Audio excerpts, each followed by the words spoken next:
Então, nossa manchete de hoje é algo realmente impressionante.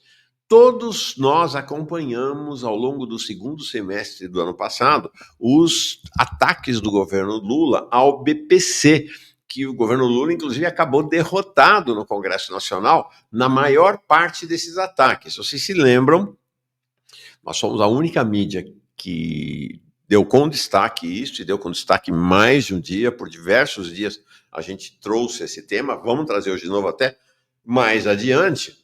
A Simone Tebet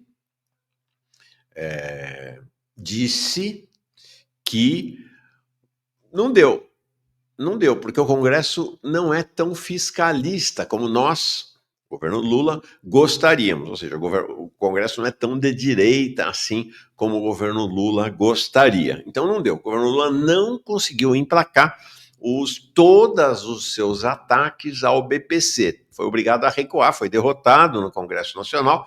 Alguns ataques passaram, mas os mais relevantes não passaram. Agora é o Bolsa Família. Agora é o Bolsa Família. Vocês se lembram que a gente registrou aqui também mais uma vez, né? Se você for olhar lá na propaganda progressista, na propaganda do governo, isso aí não aparece, né? É só aqui que você vê. Acho que os canais liberais, inclusive, registraram isso, mas registraram de maneira elogiosa, tá? Quem faz com caráter de denúncia somos nós aqui, é a esquerda.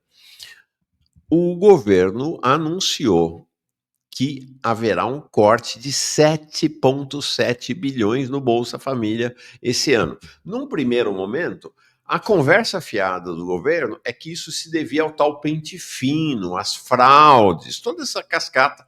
A gente sabe que existe fraude, mas as fraudes não se combate assim. Fraude se combate com auditoria, com busca ativa, e é algo que se realiza no cotidiano. Combate à fraude não é programa de governo, não é programa político de governo, tá? É isso. Não, o que o governo Bolsonaro fez, né? Que a propaganda combate as fraudes no BPC, combate as fraudes no Bolsa Família. É a mesma propaganda do governo Lula e o objetivo é o mesmo. É reduzir o peso desses programas e é colocar os pobres para fora, né? Cada vez mais. Então, quando saiu lá atrás, foi agora em março? Foi em março, essa notícia de que haveria esse corte de 7,7 bilhões no orçamento do Bolsa Família, o governo atribuiu esse corte ao tal do pente fino, a cascata do pente fino. Agora fica sabendo que não é bem assim, não.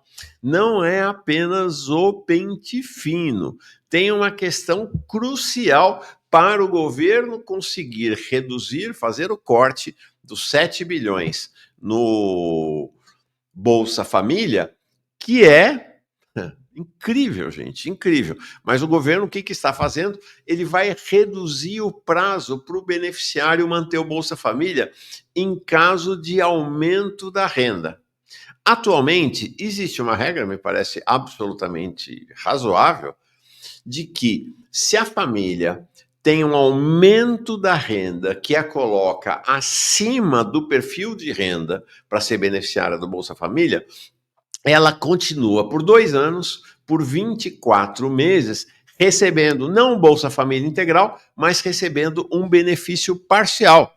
Claro, gente, nós estamos falando dos mais vulneráveis, nós estamos falando dos mais pobres, os mais miseráveis do Brasil.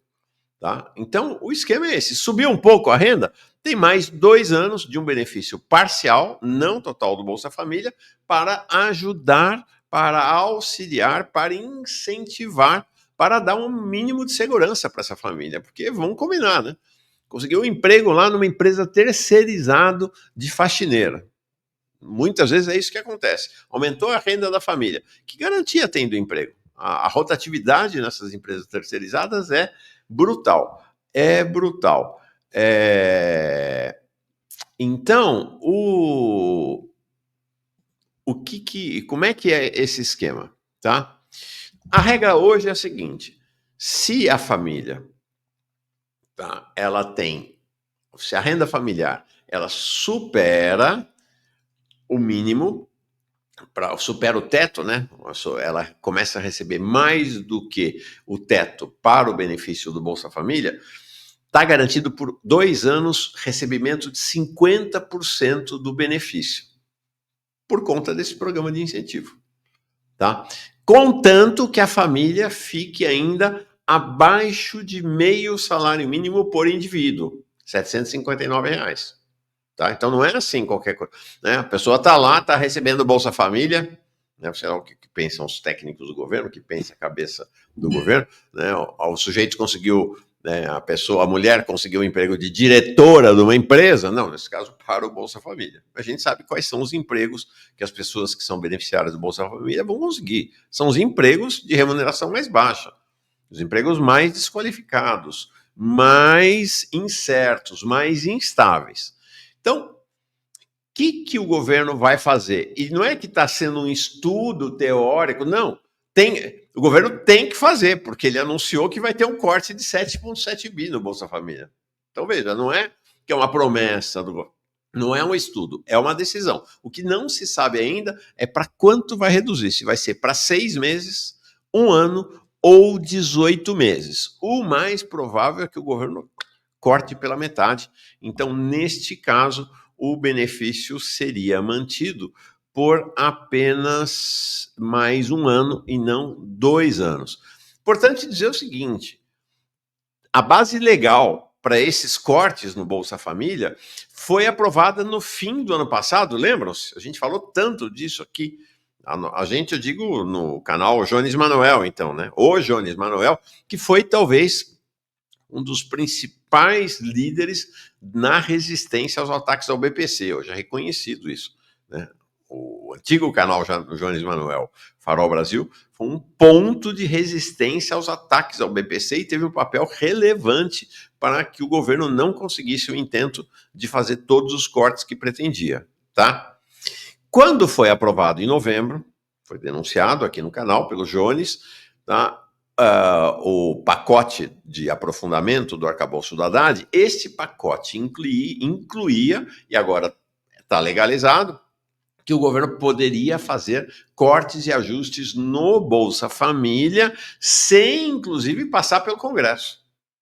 Tá? O pacote aprovado em dezembro do ano passado permite que o Poder Executivo, por um ato, simplesmente um ato, uma portaria do Poder Executivo, um decreto, tá? O Executivo pode limitar a renda para desligamento do Bolsa Família e o prazo da regra da proteção. Tá? Então, é o seguinte, o governo só pode fazer, olha aqui, que coisa perversa, né? O governo, pela lei aprovada no ano passado, só pode fazer mudança para reduzir valor, porque o teto é definido por lei. Então, esses estudos que estão sendo feitos, não é que o governo vai mandar para o Congresso. Não é que o governo vai mandar para o Congresso. O governo vai tomar uma decisão e vai baixar o decreto, vai baixar a portaria e pronto, e acabou. Tá? Então, é isso. Tá? Agora, depois do ataque ao Bolsa Família, agora o ataque ao BPC, agora o ataque ao Bolsa Família. Importante dizer, especificamente em relação ao caso do BPC, que o ataque ao BPC, ele é o segundo tempo de um primeiro ataque, que é o ataque à Previdência Social, ao sistema estruturado, formal da Previdência Social. Houve ataques feitos nos governos do PT, inclusive o PSOL. Lembram-se, né? Parlamentares do PSOL foram expulsos do PT porque se recusaram a votar aquela lei da Previdência no segundo governo Lula, que não estou enganado, que era também já uma cacetada na Previdência Social. Aí teve essa cacetada agora do governo Bolsonaro. Então, qual é a estratégia? Que é a mesma estratégia que o Milei está aplicando lá na Argentina, que levou àquela manifestação enorme dos aposentados com as torcidas de futebol. A estratégia dos neoliberais, tanto faz se de direita, de extrema-direita ou progressistas, em tese, é a mesma, é fragilizar a Previdência Social, expulsar as pessoas em massa, os mais pobres, evidentemente, da Previdência Social, Aí ter um programa de compensação que para o Estado é mais barato do que a Previdência Social, BPC, na Argentina tem um programa semelhante. Aí o segundo tempo disso é expulsar deste programa mais barato, né, os mais frágeis. Que é o que está acontecendo agora aqui no Brasil, que é o que vai acontecer na Argentina. E aí você bota as pessoas na rua, você bota as pessoas na rua da amargura, na rua da miséria. Se as famílias não tiverem condição de sustentar os velhos, eles vão morar na rua e as taxas de suicídio vão escalar, como aconteceu no Chile por um processo semelhante ainda no final do governo Pinochet, na reforma da Previdência lá do governo Pinochet. E o que está acontecendo?